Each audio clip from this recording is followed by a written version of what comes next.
thousands of dollars worth of damage at South Bend's historic city cemetery, and investigators say vandals are to blame. Now, this isn't the first time. WSBT was the first to tell you about a similar incident about a month ago. WSBT's James Fillmore is here tonight. And James, most of the damage is to gravestones. Yeah, about 60 were knocked over, broken, or destroyed, Rick. And the executive director of South Bend Parks and Recreation says they're still going through the cemetery grounds, so there could be more.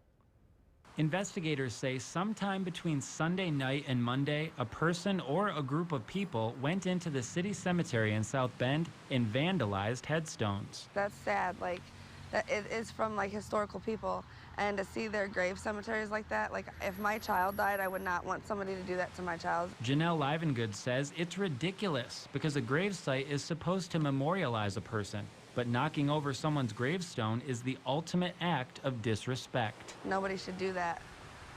You wouldn't want it done to you, so you shouldn't do it to somebody else. The city of South Bend recently spent thousands to restore headstones that were damaged in a previous vandalism, and some of those were knocked over again this time around. I think it's pathetic.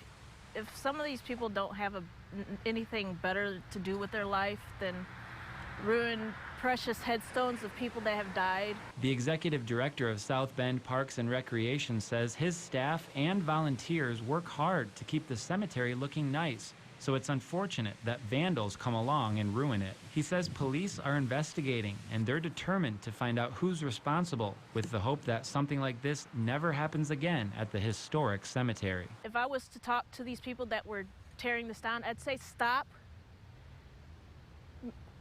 grow up, and get a life of your own. A large decorative piece on the front gate was also found on the ground, but investigators aren't sure if it was due to vandals or deterioration. If you have any information on the vandalism at City Cemetery, you're asked to call South Bend Police. In the studio, James Fillmore, WSBT Channel 22 News.